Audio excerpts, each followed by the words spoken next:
Ya, assalamualaikum warahmatullahi wabarakatuh. Apa kabar semuanya, siswa-siswi ibu yang sudah lama kita nggak ketemu, udah 1 minggu ya kita nggak ketemu. Apa gimana kabarnya? Ya, sehat, alhamdulillah. Tolong ketua kelas pimpin doa dulu untuk memulai pembelajaran hari ini. Doa mulai.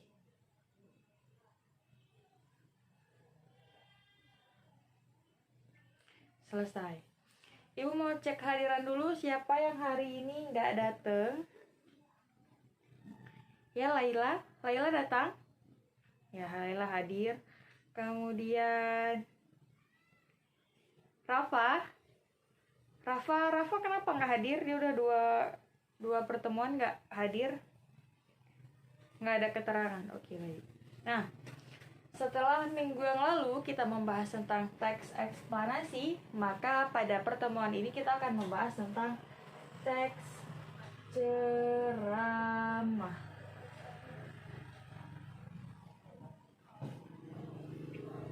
Sebelumnya pasti sudah banyak yang tahu ya apa itu teks ceramah. Udah pernah dengar, udah sering dengar orang berceramah gitu.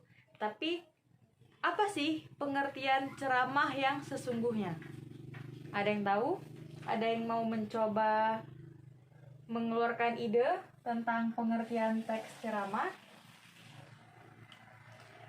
Oke, baik. Jadi ceramah adalah pembicaraan di depan umum. Ceramah itu adalah pembicaraan di depan umum yang berisi penyampaian suatu informasi, pengetahuan, dan sebagainya. Yang menyampaikan adalah orang-orang yang menguasai di bidangnya tertentu gitu. Dan yang mendengarkan biasanya melibatkan banyak orang. Medianya bisa langsung ataupun melalui sarana komunikasi seperti televisi, radio, dan media lainnya. Nah, selain itu ada pula yang menyebut pidato itu sama ceramah itu sama.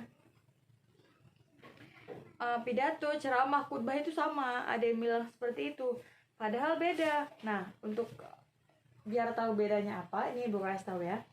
Perbedaannya pidato dan khutbah. Apa bedanya? Ada yang tahu nggak? Nah, kalau pidato itu sendiri, pidato adalah pembicaraan di depan umum yang cenderung bersifat persuasif. Dia bersifat persuasif, berisi ajakan ataupun dorongan pada khalayak untuk berbuat sesuatu. Persuasif itu apa? Persuasif itu dia mengajak supaya orang-orang itu percaya sama apa yang disampaikan oleh si yang pidato tadi. Nah, itu dia bersifat persuasif dan mengajak supaya melakukan hal yang sama seperti yang dia lakukan. Kalau khutbah adalah pembicaraan di depan umum yang berisi penyampaian pengetahuan keagamaan atau praktik beribadah. Nah, jadi bedanya kalau yang pidato tadi dia bersifat persuasif, dia mengajak orang. Kalau yang khutbah tadi dia menyampaikan tentang keagamaan. Jadi dia bagaimana beribadah atau pokoknya apa yang berbau dengan ibadah itu disebut khutbah. Tapi kalau dia mengajak itu dia disebut dengan pidato. Jadi apa manfaat kita mendengarkan ceramah? Manfaatnya supaya menambah wawasan kita supaya begini apa yang disampaikan dari ceramah itu kan dia bersifat memberi keilmuan, memberitahu wawasan yang baru. Jadi dengan mendengarkan ceramah itu menambah wawasan kepada kita, dari yang kita belum tahu menjadi kita tahu. Dan juga menjadi pedoman yang disampaikan oleh penceramah itu menjadi pedoman hal-hal positif bagi kita yang sebelumnya kita belum tahu. Untuk yang menyampaikan ceramah, apa manfaatnya?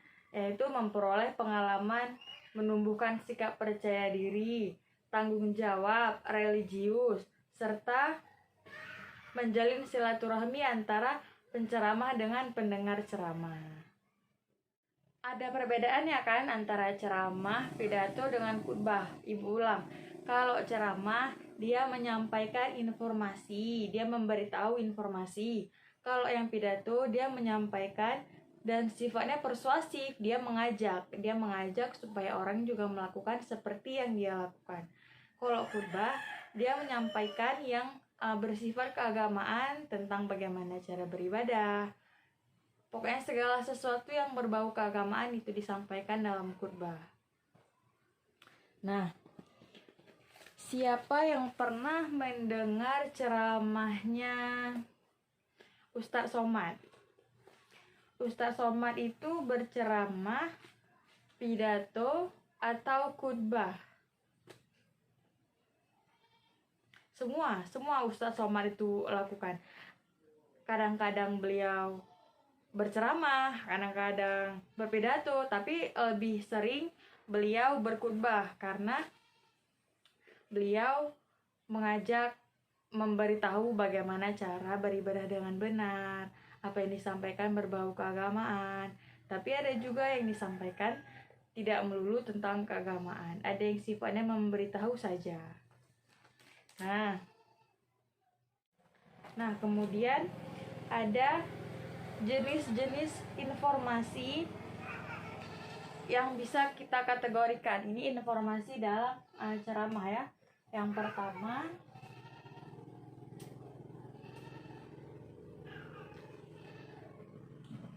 ada informasi yang berdasarkan fungsi ya.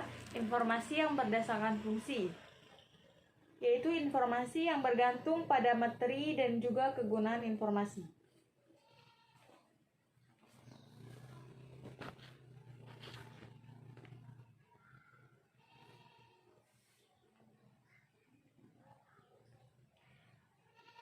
Yang termasuk informasi jenis ini adalah informasi yang menambah pengetahuan, informasi yang mengajari pembaca, informasi edukatif, dan informasi yang hanya menyenangkan pembaca yang bersifat fiksional atau hayalan ya. Informasi yang menambah pengetahuan, misalnya tulisan tentang pergantian kurikulum, informasi edukatif, misalnya tulisan tentang teknik belajar yang jitu. Selanjutnya informasi yang menyenangkan, misalnya cerita pendek, karikatur, dan komik. Jadi yang pertama tadi ada informasi berdasarkan fungsi ya.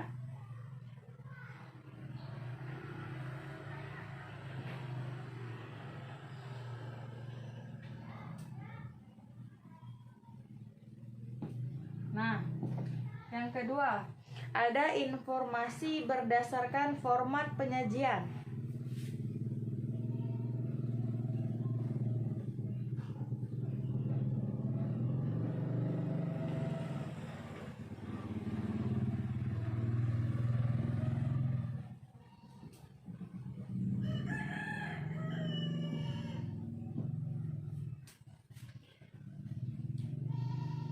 Bagaimana yang disebut sebagai informasi yang berdasarkan format penyajian?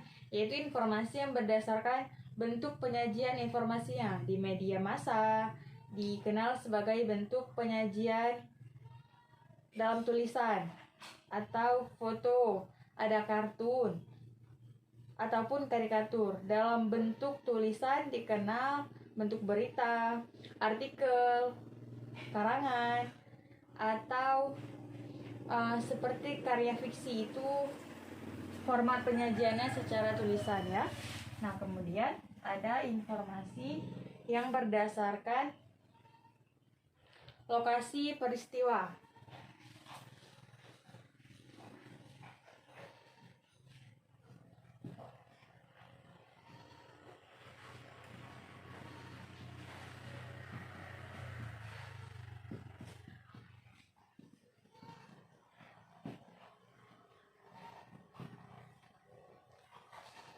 Bagaimana informasi berdasarkan peristiwa? Yaitu informasi yang berdasarkan tempat kejadian peristiwa tersebut berlangsung. Dengan demikian, informasi dibagi menjadi informasi daerah, nasional, dan mancanegara. Yang terakhir ada informasi berdasarkan bidang kehidupan.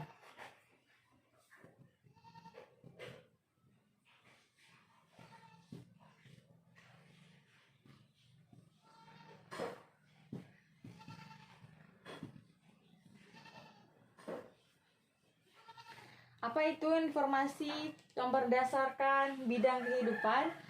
Yaitu informasi berdasarkan bidang-bidang kehidupan yang ada. Bidang kehidupan yang biasanya dibedakan itu misalnya pendidikan, olahraga, musik, sastra, budaya, dan iptek, ilmu pengetahuan dan teknologi. Nah, untuk pertemuan hari ini sampai pada jenis-jenis informasi pada teks ceramah. Kita akan ketemu pada minggu selanjutnya. Ibu akhiri, Assalamualaikum warahmatullahi wabarakatuh.